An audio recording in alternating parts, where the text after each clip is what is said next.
Hello everyone and welcome to another video. Today's video is more on the crafty side and just a little bit of sewing will be done by the end. I have a project in my mind for which I want to check my options with acrylic paint on fabric. Since this project will be quite labor intense, I want to try the process first on smaller pieces to see how the paint behaves on the fabric and if I like the outcome. What could be a better fit than making some project bags for knitting and a spindle bag, since I'm still using plastic bags and they are not really the prettiest. My fabric base is a simple cotton fabric, which I usually use for mock-ups or garment drafting. For my spindle bag, I constructed the rectangle directly on the fabric, but for the project bags I have a pattern piece.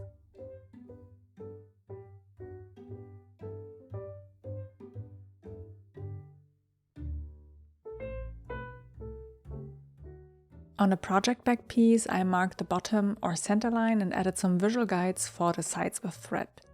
This gives me an indicator where the sides for the bags are and keeps my drawing more on the front parts of the bag.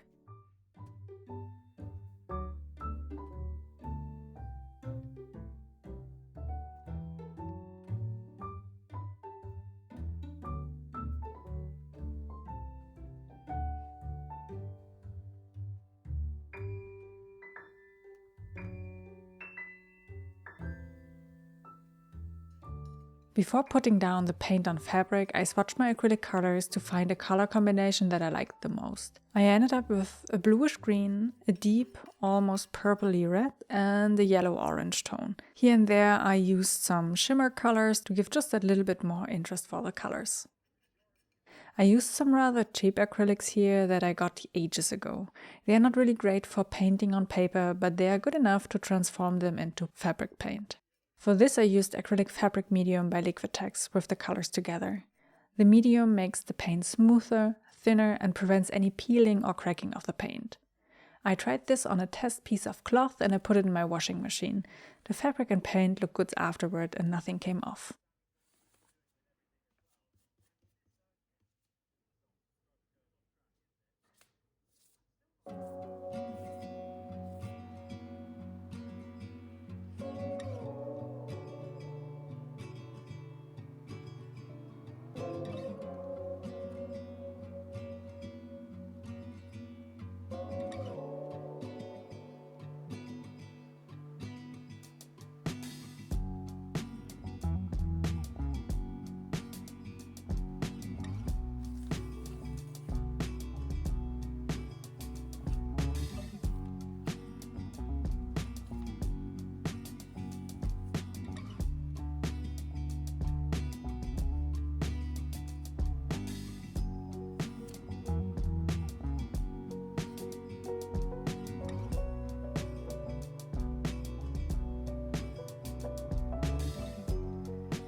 My intention with the acrylic paint was to act as a more abstract background. It should have interesting patterns, larger and smaller areas of colors, and lots of textures from the brushes or spatulas. There was no planning involved on where should colors go. I just went with the flow and laid colors down. I made sure that after each color I let the layer dry completely before I went in with the next color. That prevented the colors from mixing while they were still wet. At the end, I stepped back from my fabric and checked if the colors are more or less equally represented and went in to add some more in the missing areas. Then I let everything dry again before I go to the next step of drawing on top of it.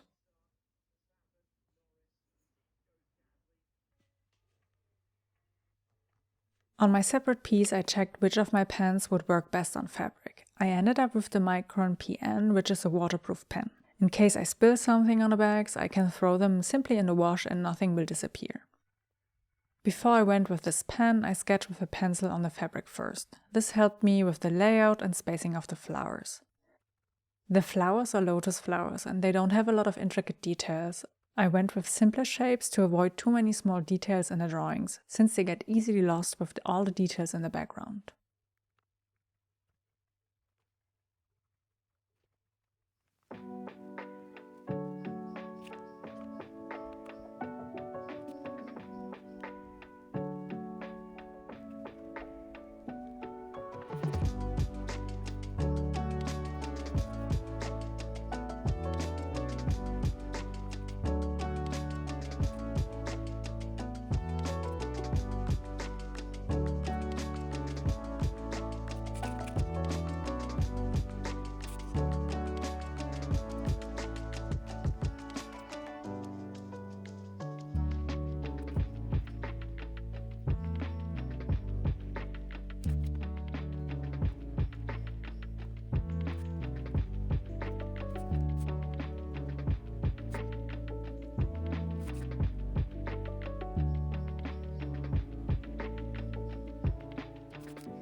For the second side of this project bag, I picked a monstera leaf. I have a large monstera plant at home and she poses quite often as a reference with her beautiful big leaves.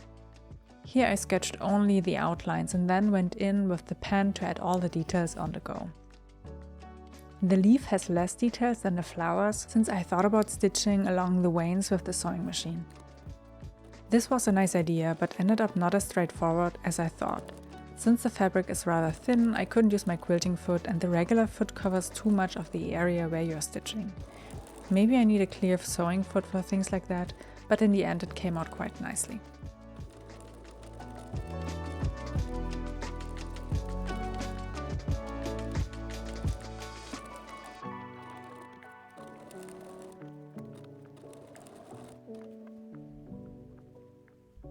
Moving to the spindle canvas, which is significantly larger than the project bag.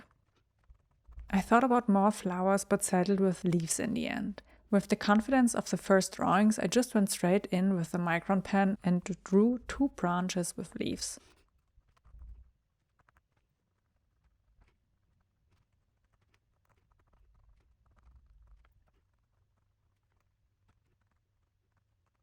When I finished them, I was happy but not sure if this is enough for the bag. They looked a little bit lost on this huge piece of fabric and they needed some more leafy friends around them.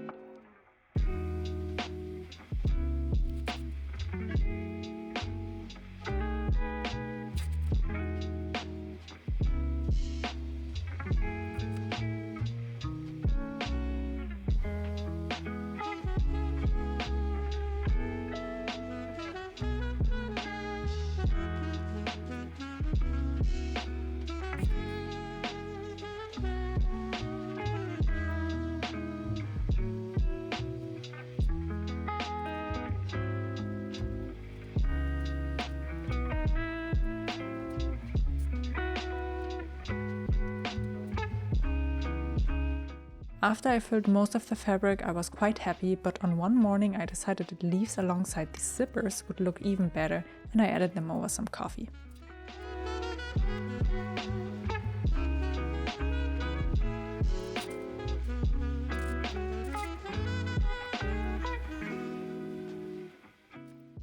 Once the drawing on the spindle bag was finished, there was one more step before sewing the actual bag.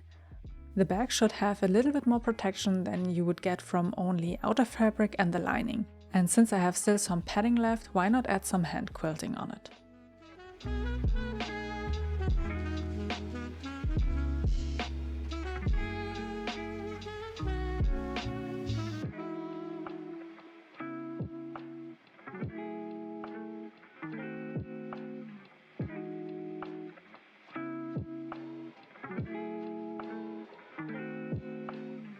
Instead of making an elaborate pattern with the thread and therefore distracting from the drawing, I choose a simpler grid to quilt. I got distracted so many times while quilting because of all the details of the background colors, the little sparks here and there, and also the nice textures from the brushes.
Before we moved to the actual sewing, I had one more idea for a project bag. I wanted a more painterly approach for the second bag with a torii gate on one and a stone lantern on the other side.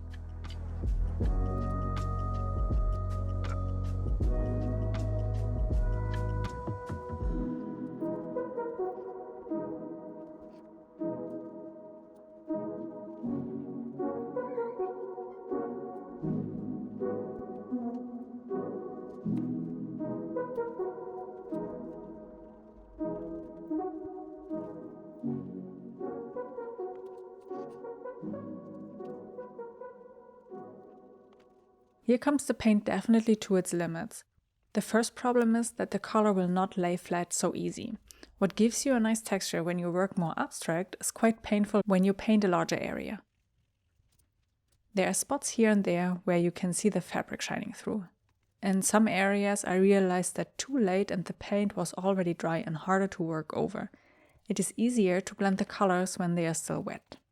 And the second problem is the stiffness. The more paint you apply to your fabric, the stiffer the fabric becomes. I didn't see any cracking in the paint, but it's definitely a harder fabric now. Maybe watering the paint down or having more medium would give you a more watercolor style painting, and that might help with this issue.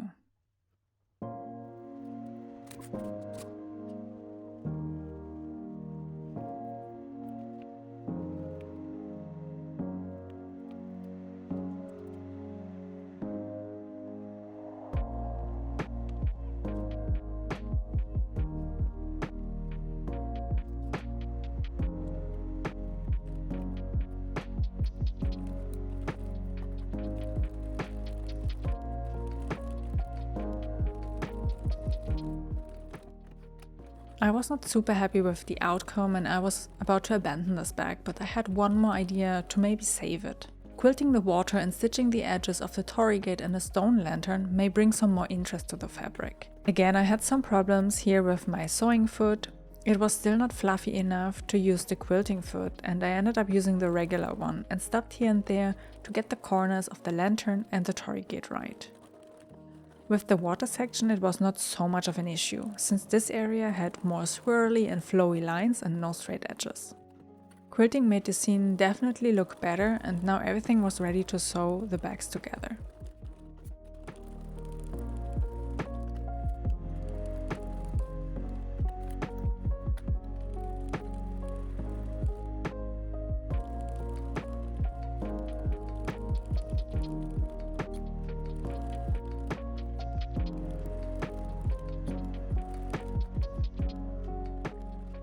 For me, sewing project bags goes rather smoothly and fast. I usually apply zipper tabs to both ends of my zipper for a nicer finish.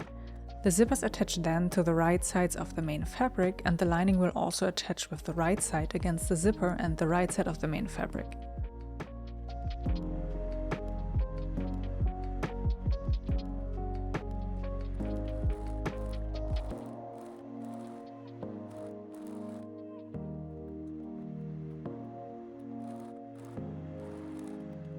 You can also sew this in 2 steps if your lining fabric is too slippery or don't want to behave.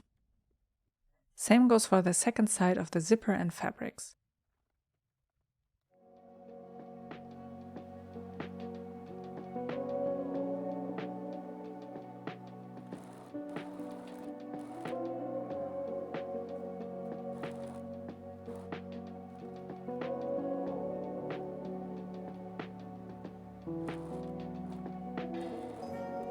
Then, with the zipper opened up, everything is turned to the left side, which gives you a large rectangle with the zipper in the middle. The only thing that is left is closing the side seams. I usually close one side seam completely, and on the second I leave a gap to turn everything through.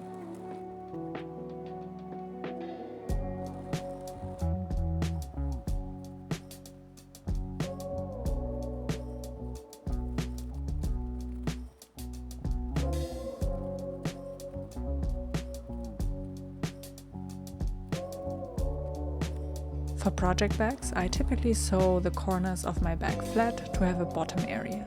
Afterwards, I close my side seam and finish the bag. I have to admit, I am quite lazy when it comes to project bags, and I sew the side seam with a visible seam instead of hand stitching it.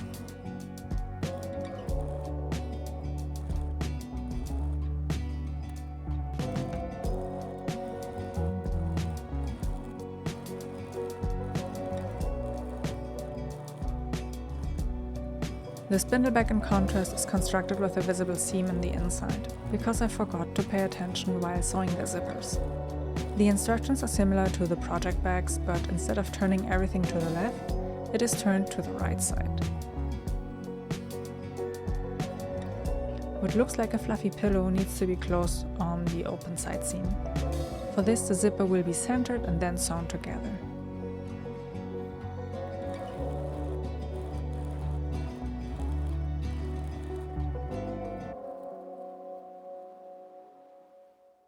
Since this will be a visible edge in the inside, I finished this with bias tape to have a prettier inside, especially with this lining fabric that fluffs around quite a bit.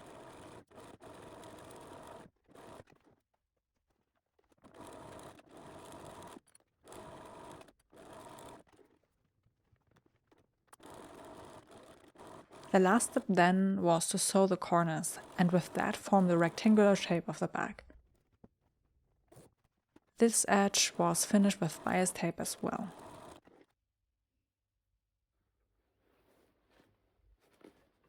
Here we have the finished spindle bag. I have to admit, I made a mistake while calculating the dimensions for this bag. The initial plan was to be for 1 spindle and a corresponding fiber, but it is about 20 centimeters longer and therefore now holds all my spindles and the fiber I'm currently spinning. Maybe this will be fixed at a later point and I will make 2 bags out of this one.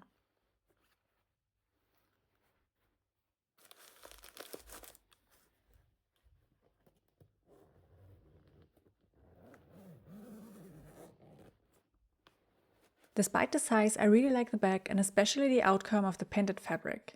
This gives me kind of sketchbook vibes with the combination of paint and ink.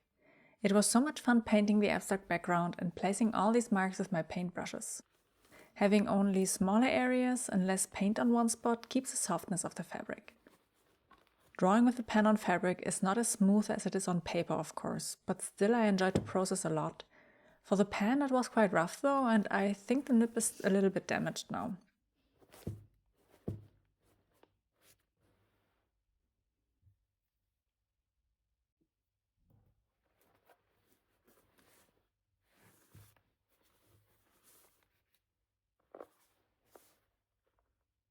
This project bag is my absolute favorite. Having all the line details on the flowers and the line and thread on the leaf gives it so much interest.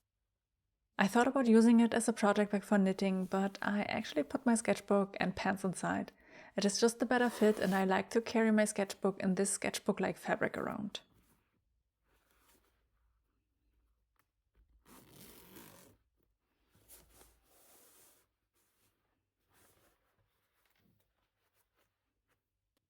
The last but not least is the second project bag with the stone lantern and the torii gate.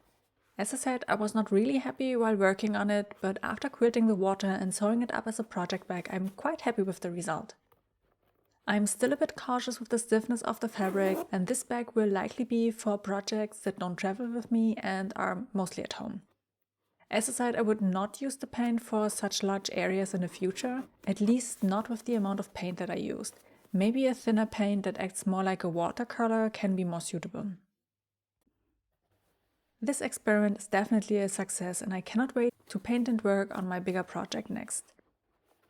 I absolutely enjoyed combining my hobbies and make a mixed media project to let my creativity flow so freely. I hope you enjoyed this video and it gives you some inspiration to try something new. I would like to hear from you if you combined and explored your crafts in a similar way, or if you have any suggestions what would work nice together. The materials I use will be in the description below, and I will see you in my next video. Happy crafting and take good care!